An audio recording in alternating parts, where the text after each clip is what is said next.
Welcome back to another episode of Your Life by Design.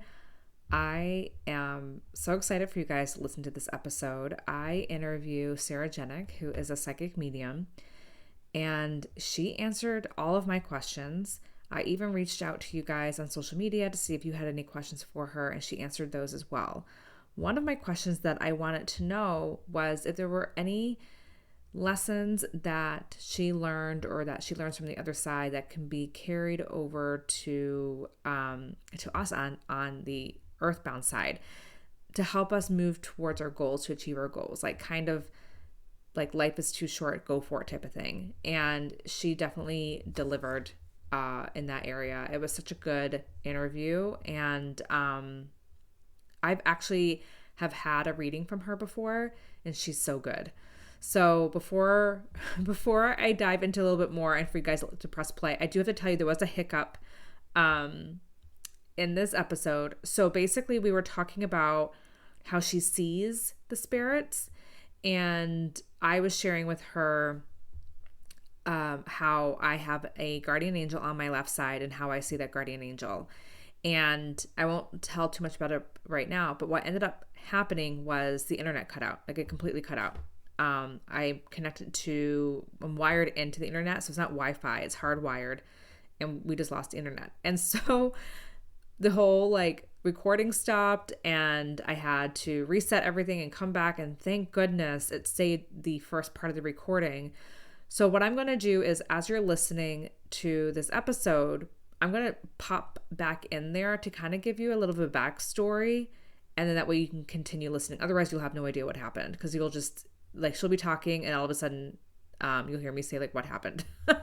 Like, I don't know if I want to continue talking about this. So, but I'll give you a bit of a backstory. So just a heads up that there will be a bit of a disconnect to the flow of the podcast for that reason.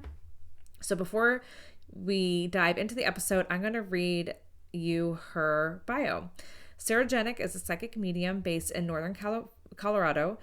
From a young age, Sarah realized that she had a connection with those in the spirit world that enabled her to see and feel things that not everyone else did.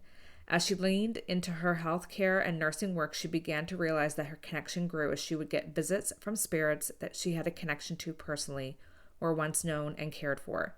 This led to the development of her mediumship through many well-known spiritualists and mediums. Being a medium, helping people connect to their loved ones in spirit, and assisting people to see that our loved ones live on in the spirit world is one of her greatest joys. All right, let's get ready to listen to Sarah. Sarah, thank you so much for coming on the episode. I am so excited to talk more with you about your mediumship. We met like a year ago through a coaching program, and I know your business has really taken off since then, and it's amazing to think about like where you are, where you were then and where you are now, which we'll get into with your story. But welcome. Thank you for making time for this. Yeah, thank you for having me. Of course. And I want to just dive right into this. So why don't you tell the listeners a little bit about yourself and what you do? Yeah, so my name is Sarah. I am a psychic and a medium. So I help tune into the living here and can kind of pick up some um, things about you, situations you're going through, maybe in the past or in your future that might be coming up, but to help you get guidance on your path to help make living a little bit easier. And then my favorite is tuning into your loved ones on the other side. So this is just to kind of help get you some understanding, some healing. A lot of people are grieving, right? And really need to know that their loved ones are okay and that they're safe. And so I really strive to try to help get people some pieces of evidence so they really know without a doubt that our loved ones are around us, because I know that not everybody can tune into and pick up in this, or, things that are on the spiritual world. So I love that. Sometimes I will smell something like my grandmother's apartment had a very distinct smell, and she lived in that apartment for, I don't know, a couple decades, if not longer. And every Sunday she would make this huge home cooked meal. I mean, we're talking probably a roast and a chicken and all the fixins, and it was so delicious. And that's what I smell, is like that, and like combination of like the hallway of the apartment, and just randomly, like I'll just smell it. And I often Yeah, wonder I if it's have that better. too with my grandma. A lot of the Yeah. smelling, like the scents that that remind me of her house. I know the exact room, the same Mhm. places. Like it's been so long, but they say your smell is like one of the strongest scents tied to your memory. So that's Yes. definitely Yeah. one way that they connect to us for sure. Oh, I love that. Okay, so of course, I'm sure you get this question. I know that you just left nursing, right? Like a year ago, you're thinking about going part-time. Now you've completely left, and this is the mediumship is your full business that you're doing. I would love to know, how did you get into being a medium? How did you know you were one? Like, what was that? Did that happen as a young age? Like, what does that story look like? Yeah, for me, it definitely did. I remember as a young girl, laying in bed at nighttime and kept getting visits by the same man at nighttime. And I now understand that a lot of people get visits around like the evening time and in bed. Like people think that this is like the haunting hour, right? This is when they step in to like scare us. And I'm like, no, no, no, that's not how it works. Scientifically, I like to kind of explain that that's when your brain is most at rest, so it's easiest to receive information. You're not thinking about the to-do list of the day, what I have to do next, what did I do? I could have done that better, that kind of a thing, right? Your mind is just calm, so you receive information more. So I do feel like that's when most people have those experiences. But um, I had experiences in every house that I lived in, and I realized that like even in new build houses, I was getting visits. I was like, oh, it's not just that my house is haunted. I think it's me. I think I'm actually like, I think there's some kind of a connection here. How old were you when But you as I, realized that? yeah, and as I got older, it just kind of grew. I think more to like stepping out of school, right, where there's so many pressures of kind of having to show up and be into like what all your peers are into. It kind of allows you to like be more of yourself. And I just kept getting more visits from people. And as I got further into my nursing career, would get validations that way. So I actually got a couple of visits by my favorite patients. And actually saw them, experienced them at my house before I went to work and found out that they actually had in fact passed away. Wow. So I kept getting this validation. I had always been into like ghost hunters and mediums and all things, but just kind of like one thing after the other. I had a lot of dreams by like a childhood friend who visited me, and I was like, oh, this is definitely like, I think I am a medium. And then, I started kind of picking up more information about people's family members and friends that were on the other side, and then put all of that together. And yeah, it began my mediumship journey. So, My gosh. How old yeah. were you? You said you were like, you experienced it like in different houses. How old were you when you're like, oh, I think I might be a medium? Were you like later, like teens, early 20s, or? I knew in my teens that I had gotten enough visits that I thought something was weird, but I was like, I don't know if everybody has this experience. Maybe it's just something that we don't talk about because it's not cool, right? I kind of had that impression, but I was like, maybe it's just something. But then, like, as I got older, I was like, yeah, I don't think this is everybody. I think it's me. I think it's just some people are more sensitive. Yeah. Although I do feel that a lot of people, especially if you've lost a loved one, will have experiences, but it's just not something that a lot of people talk about. hmm So, Yeah. I've like growing up, I would have more so like in college and after college, after even graduate school, I would have like images and I would open my eyes in the middle of the night and I would see things, but it always freaked me out. And it was always like I felt heavy with it. And so I did not like, and I still don't like ghost hunters or any of that because I feel like it freaks me out. And so it's funny that you love that stuff, that like that's something that you connect it to. Whereas I don't know, like if it was my imagination of what was happening, if it was like some entity, or I have no idea. But it always freaked me out with that yeah, stuff. I think too, it depends on the house that you're in, right? And Mhm. I thought this from like the first time that I think I met you. I think I've always told you that I feel like you're a little bit psychic or medium Yeah. yourself too. But a lot of people that are really sensitive that feel a lot, you feel the energy of the house. So if something negative happened in your house, maybe Mm, somebody passed away and I don't know, an accident or something kind of tragic happened, you will feel that. So mhm. naturally, you assume that these are scary when it's like really you might be picking up the impression around the situation that happened. Yeah. Um, so that's one way that I like to explain that to people. Yeah. Because it is, I feel like a lot of the ghost hunter shows put a lot of fear tactics in that. And I will Yeah. say that I really feel that I like to be intentional with who I connect with. I like to connect with like pets, your family and friends that are on the other side. Because I do feel like if you're looking for certain things, you will find it. And that's just something that I try to be mindful of. And I found that I don't really have to set as many boundaries these That's days. well, that was leading my other question about the boundaries. So like Yeah. you setting the intention of what you want to get out of it is kind of like a boundary that you're setting. So um do you, when you go into a reading, do you set a boundary? Do you basically say that this is what I'm wanting to get out of it? Or is it just something now it's kind of like ingrained into when you go into your readings? Yeah, no, in the beginning, I asked for a ton of protection. I like called in like all the angels and was like, help protect me, keep me safe. Like I had this same ritual that I did all the time because I was fearful of picking up or connecting to something not of like a high vibration. But I do have to say too, I feel like a lot of, and this is not to poo poo at all on any kind of religion, but a lot of religion has taught us that it's not okay to connect to our loved ones, right? On the other side, that it's not safe or that it could be Mhm. evil. And I can tell you that really, after I kind of grew out of that fear piece, I don't really have to protect myself anymore because I know that it's just, Mm, and I don't know if it's from expectation or just because I've done it so much.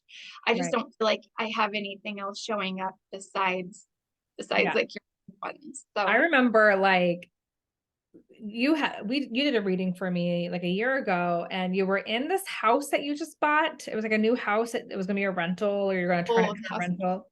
yeah. And there were so many windows, I think, or it was dark. It was something in it. And I was like, you said you loved it. And I'm like, that kind of like makes me nervous. Like it had like a busyness to it. Uh-huh. Do you still have that house? Yeah, that's funny that you say that because so the house was built in 1895, right? It's in the little town of Cripple Creek, Colorado. And as soon as we walked in, when we first, just the realtor showing us the house, I felt such dread and I felt like it was hard to breathe, like there was a Yeah. fire or something there. I didn't understand what it was, but now that I know the history of Cripple Creek, there were some really massive fires in that area. So Oh I my do feel God. like I kind of learned to tune it out and but like pick up on like random spirits like that maybe Yeah. have a connection with that. But Yeah. I think that's probably why we're feeling that is because I felt that too initially. So Yeah. Yeah. Maybe, perhaps. But I'm also like, I feel like disaster. again, I'm so sensitive to like the fear behind like who like I don't like, that stuff freaks me out. So maybe that was just the lens that I was going in with. I would love to know how, I mean, you talked about smell, but I would love to know how when you're connecting with others on the other side, how do they communicate with you?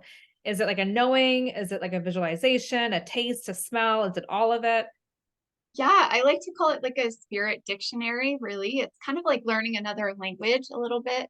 I'm sure it's kind of similar to like your human design, only different because I'm doing Mhm. it different. But usually when I have somebody's loved one step in, I start seeing like images of them, start getting impressions, like feelings of what maybe happened to them towards the end of their life, physical impressions.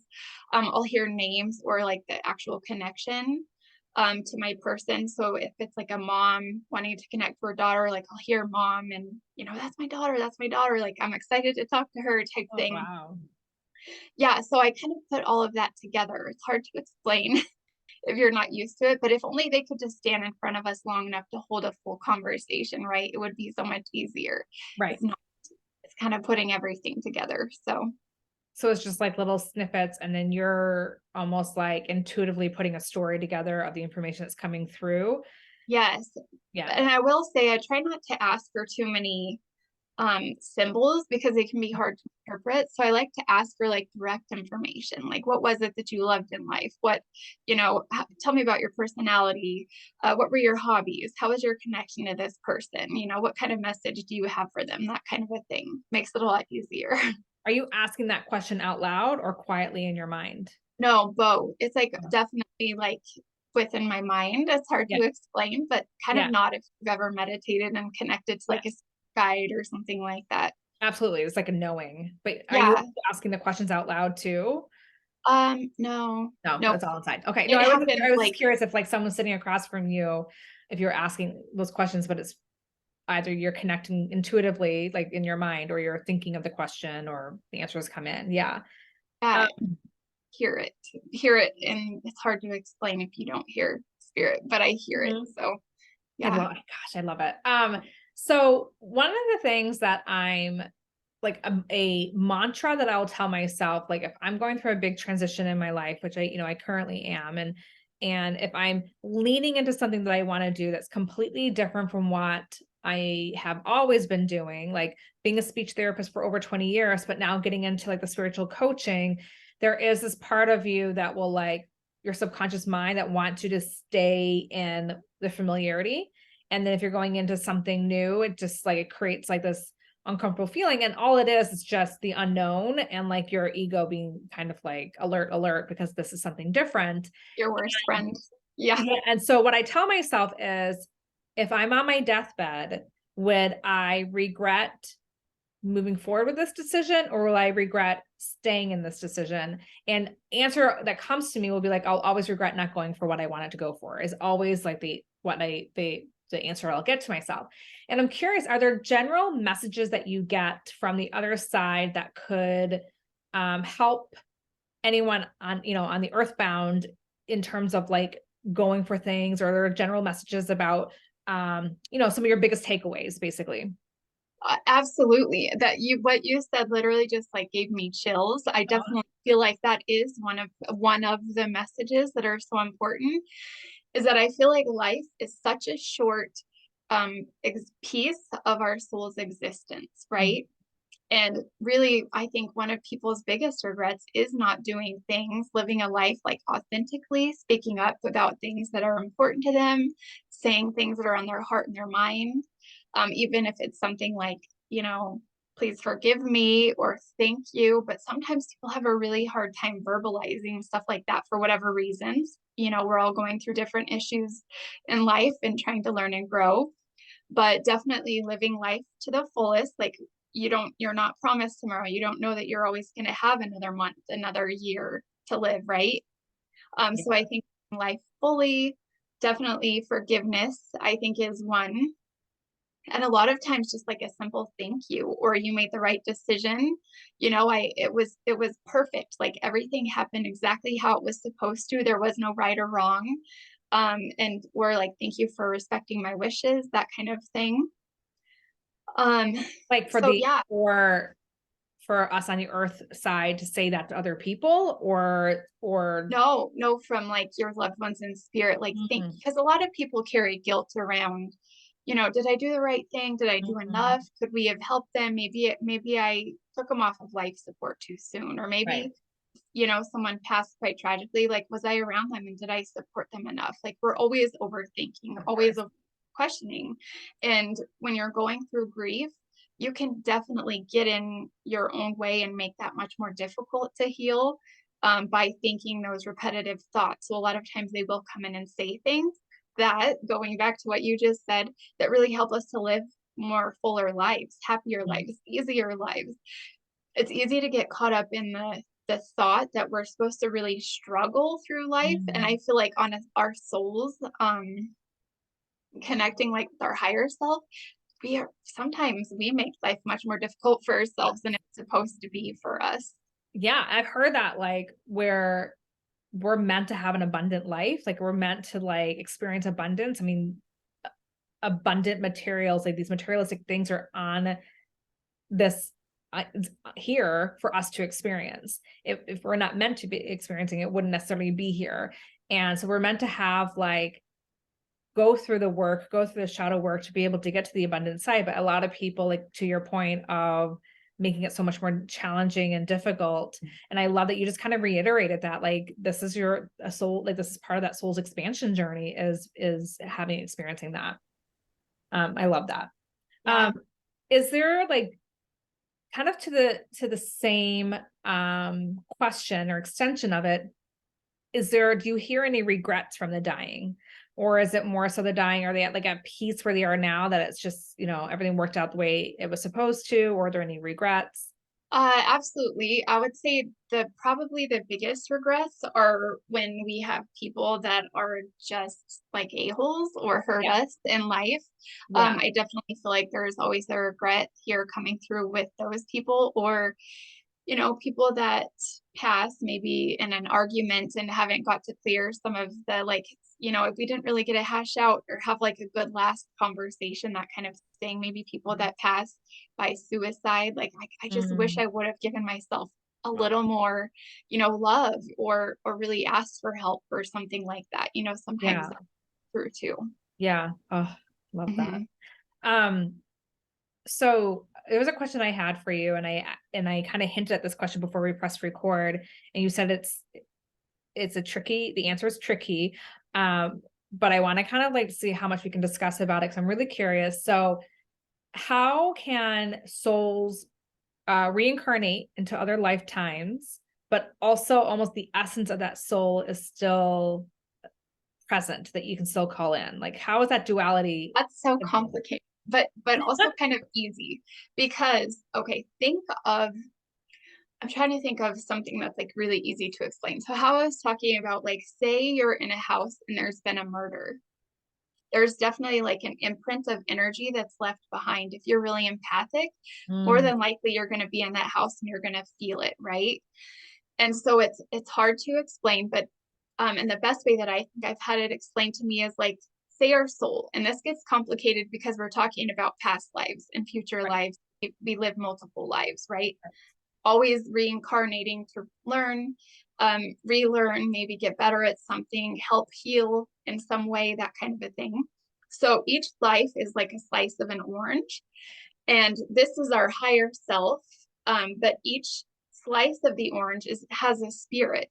You will have a spirit from this life named Karen. Maybe you had a spirit from your last life named Jose, whatever, Yeah. you know, we don't really know. I mean, a lot of times I think spiritual people, especially if you start tuning into like meditation and higher selves and all of that stuff, you might dream of the same place or always feel really pulled to a certain part of the world that you have actually had a past life connection to. So if you think of like your soul being this whole orange, but spirits, all of them coming together, and possibly even past life souls helping you through this life. It's kind of complicated, but it's all one. It's all like, So when you are doing a reading for someone, like a mediumship reading, you're accessing the spirit of kind of that soul. yes, And your it's love. almost like an essence of that soul. Like it's like the signature kind of Yeah, like of that lifetime. yeah, it's like their soul. I mean, they still carry the same personality. Usually they still show up how they look. I try to ask people to step through how they look towards the end of their life because I feel like it makes it a lot easier. However, sometimes I think when we experience our loved ones on the other side, we might see them step in as the time or during the time that they were happiest. Maybe they were a little bit younger, they were a little bit healthier, that kind of a thing. But you still carry your spirit, your spirit still lives on. That's kind of, Mm. it's to No, explain. I mean, I can see why that's complicated, but I've Yeah. always wondered, I'm like, well, wait a minute. Like, how can we have past lives, but you can like access this Yeah, your life? grandma still is your grandma. She will Right, never not be your grandma, if right. that makes sense. Yeah. Yeah. And it's like accessing the essence of that, of grandma, of that lifetime. Yeah. Yeah. Whereas like that soul may be born as a baby somewhere else. Sure. Yeah. Yeah. It's complicated. Yeah. Okay. There, I also had, posted some questions on Instagram and or asked if anyone had questions, and we kind of talked a little bit about this, but one of the questions was, what does connecting with a spirit feel like for you, and like can you turn it off and on, and can it feel scary to you? Which I feel like you said that it doesn't really feel scary anymore because you've always set the intention that it's going to be like helpful. Hmm. Yeah. Yeah. So what do they feel like? Yeah, what does it The feel like best to you?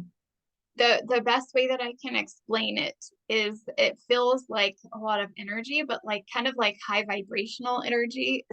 We're here on the physical, so everything is like really dense. We're Yeah. physical.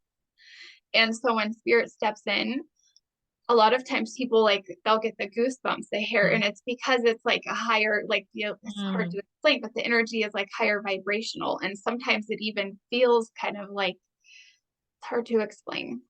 Yeah. Um, does that make sense at No, all? that makes sense to me. And I think the Yeah. person who posted that question, I think she has some gifts as well. And I think that she said she's always wanted to visit one, but like she's been fascinated with it. But she said that like sometimes she can feel it too, but she kind of shuts it off. So I think she was just wondering how that is supposed to feel. And Can yes, you you turn it on can. and Yeah, you can't tune in and tune out. So I like to say it's almost like having children. yeah, If they're being really rambunctious in the next room, you can like completely function and write your paper and do everything you're doing without like tuning into that. right. Um, Early on, I kind of felt like I had to be tuned in all the time because I was worried that it would like go away or something if I didn't, like, you know what I'm saying? It's Yeah, hard no, to, I can totally see that. Yeah. if I wasn't like always tuned in. So I like to say, like, I set boundaries. Like when I was at my nursing job, I would say like not at work, not at the grocery store, like not at nighttime. I like my sleep, that kind of a thing, unless it's like an urgent message that I need to get to somebody. Um, that kind of thing. Cause Yeah. honestly, like I'm here to help people connect to their loved ones on the other side, but also I'm still human and have Right. to live. Yes, that makes sense. Yeah. Totally. And I think Yeah. it should be that way. I think there should be boundaries and they need to respect your boundaries and it's important to have them for that reason. I was going to ask another question along that and I can't think of it I that will is have right them now. step in every now and then. I like to say, like, unless somebody really needs to hear a message, like, I know that the right people will come to and book readings with me, but sometimes people will step in when I'm out places and I kind of deliver random messages. But also, that can be kind of emotional for people. So I always Yeah. like to ask for permission and make Yeah. sure that it's okay first. Yeah. I had a friend who just told me recently that she's starting to discover some more of these gifts. And I was talking to her last week. This is not the same person that asked that last question, but she said that I think it was like a year ago, but she was out to dinner with her daughter and there was a guy sitting by himself. And she's like, all of a sudden she had this feeling that he is grieving. He just lost his wife and so she went up to him. She's like, I don't know why I need to tell you this, but I just want to let you know that like you are loved or you're okay or something like that. And then her and her daughter kind of like walked on out and he came up to her afterwards. Like I think he came up to her car, which sounds kind of creepy, but he just came up to her and said, I want to let you know how much I appreciated you saying that. But I would love to know why you felt the need to tell me that. And he's like, I just lost my wife.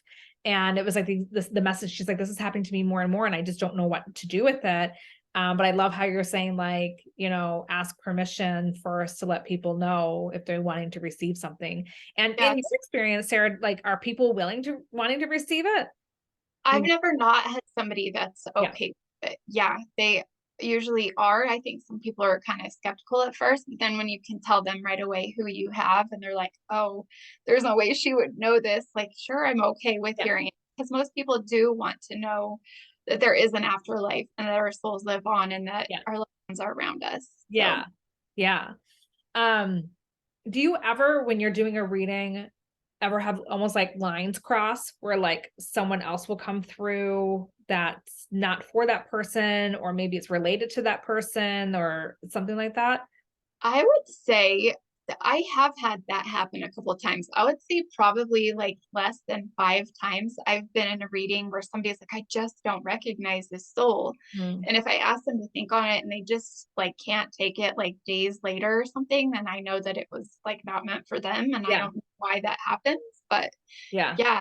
Or sometimes I will say, I've gotten much better at this, but like if somebody has two grandmas on the other side, I found out how to start separating them because in the beginning I was like, I don't know, is it that, and you're like, oh, that could be my mom's mom, that could be my Mm. dad's mom. I'm not really sure, but that's not really evidential, which is what I'm here to try to help you understand. So I've kind of gotten a better way to like separate them, like dad's mom over here, mom's mom over here, and then Mm. like kind of compare and contrast. Like Like, left versus right, because left is feminine and right is masculine. yeah, well, I don't know. I just actually, I think that would be opposite because I think I'm opposite of your screen. Mm. but I always just have But you're moms on left. this side for Yeah. some reason. Yeah. Um, Yeah. the reason why I was asking, because I had talked about this in another podcast episode, but I've had a situation where 5 or 6 years ago, I had a tarot reading, and it was someone where like they recorded the reading and then sent it to me. So it wasn't live.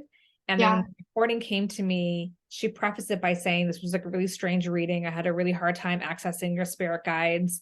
Let me know what you think. She's like, sometimes this happens when like I'm reading someone else's energy. And when I listened to it, I was like, this is not me. And so I messaged her back. I'm like, this is not me. This is my husband that you're reading. And so Oh, I how had to do funny. a cord cutting, and then she did it again and it was me. And so I wasn't sure if like you ever read like someone else's soul that's connected to them or someone else, in that kind of situation. But I guess you probably wouldn't know though. I feel very little, and I think too I've gotten better at that over time. I think in the beginning maybe it kind of happened, and I think it also has to do with confidence, right? Like I'm passing on messages from people that not Right. everybody sees. You really Right. have to trust in everything that you're getting. And I think when you doubt, you kind of get in your own way. And I think Of that course. happened more in the beginning. Yeah, absolutely. Okay, so here's another question. If our loved ones are physically in spirit near us often, like are they kind of around us? Yeah, absolutely. I like to say too, real fast, that like you can ask your loved ones to step in at any given point in time. They're not bound by the physical, so they can be here within the second of like, hey, grandma, I really need you. Like, can you help me through this situation? I'm really struggling right now. However, I do feel like I like to say it's like the seas, like they always step in and around us. We're going through, changes, we're making Mhm. choices, we're celebrating something. Um, it's like all of the changes. Okay, guys, just popping in here really quickly. This is where things got the internet stopped, and I was in the middle of a story about my guardian angel, which you'll hear when I continue. But just to kind of set the background, we were talking about how we can call on our angels and on our loved ones to as protection. And so I was giving an example of my guardian angel who resides on my left side. I have no idea who it is.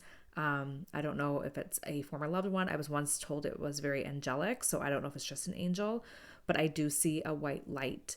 When I've had Reiki before, I've seen like this white light come in. But if I'm feeling uncomfortable or if I'm falling asleep and I just feel a little uneasy, I will call on this guardian angel and immediately I will feel this angel. It's incredible. Anyways, I go into a little bit more detail about it, but this is where I wanted to bridge that. Because bridge that story a little bit because of the technical issues that I had on this episode. Okay, let's get back into it. All right. Well, okay. So I don't know if I should even talk about my guardian angel anymore. Okay. Like, anyways, let me see if this works. But like I will call her at night if I'm feeling I need some extra protection. And I Mhm. feel her. And I see a bright light that comes into the corner of my left eye when I call on her. But kind of to your point where like she's always there. She just makes her presence known when I call on her. Um, Or yeah. yeah. Mhm. And I have no idea who it is. I've been told that it's very angelic. It's just an angel, but I don't know. I don't know. So but yeah, that's kind of it's amazing. And I remember having Reiki for the first time, and I literally thought someone was shining a bright light in my eye, but it was just the angelic light. Like that's all it was. Sometimes if I'm not doing readings and it's just like my loved ones stepping in, I will actually like start to see them. It's almost like a firefly is the best way that I can explain it. It's like a little ball of light. And I Mhm. can tell that they're like starting to like enter my energy field. That's like the best way that I can explain it. Yeah. That's how I feel it too. It's Yeah. amazing. Yeah. I love it. I love all this stuff, Sarah. I love that what you do, and I I do too. love I love that like a year ago you were debating whether or not to like go part-time with your nursing career to do more of the mediumship, and now it's like you're able to fully walk away from it. And I think sometimes, and I feel like because I have for myself as a speech therapist, but also I did an interview with another speech therapist who is now more of like a spiritual healer and doesn't do really speech therapy anymore. I feel like a lot of us are pulled in the healing realm, and how it looks to us and how it makes sense to us when we're young is a career where we can help people. So nursing, therapy, or whatever, but it's really us able to kind of like almost tap into this intuitive healing that we're connected to. And then as we either, in your sake, that like you're almost, and I feel like mine too, but like for you, like it was made known to you multiple times over and over again, like you have this gift, you have this gift. And others, it's like through their own, for me, it's like through my own work, my own journey, I was able to reveal some more of the gifts. But it all comes down to like us leaning more into that healing space. And like, would you agree that like it's like the nursing career was a way for you to kind of tap into that healing gift that you have on like a different level? Yeah, I feel like it is. It's almost like an easier way for our soul to because it's hard for, if you just like grew up and you're like, oh, I want to be a spiritual business coach, you might be like, well, I don't know, can I do that? Like, it's almost like you have to go down the right path to like Yeah. pick up pieces of knowledge to get to that place where you're supposed to Yeah. go. I Yeah. absolutely agree. And I will find too that a lot of times like intuitive health stuff comes through in readings too. So I'm like, oh, my nursing is really helping me with like understanding people's illnesses that they were struggling with, or like different pieces of care, like things, family members maybe had to step in and do. Like I can bring that through in readings a lot easier because I understand it from the nursing side. Yes, I remember you saying that, like more of like that mediumship, or Yeah. medical medium. I Yeah. remember you saying that. Um, so to wrap things up, where can people find you if they want to get a reading from you, if they want to either get a psychic reading or a mediumship reading? How do they connect with you? How do they find you? Yeah, you can find me at sarahjanik.com or any of my social medias. You can find me at sarahjanik medium. Awesome. And I'll post it all in the show notes below. This was great. I I'm know I sorry could for talk like to you the forever about spiritual stuff. I know, same. And I'm sorry for the whole hiccup that has happened before where I don't know, I think there might be something that's wanting to not us talk about it. I have no idea. But Yeah, or you like the energy is like too big, right? You start talking about it, maybe and it's like yeah. energetics that affects with the like field. So See, this is where my mind goes to something dark and your mind goes to something bright. I love it. yeah. Love it. Well, Well, thank you awesome. so much for Yeah, this thank you. opportunity. I know you're going to help so many people just through this episode, and like for people to like feel more comfortable, even them like feeling comfortable with what they're sensing, but also like to like maybe take that next step to connect with you, to like connect with their loved ones. So I appreciate it. You're doing amazing things. Thank you. Thank you for having me.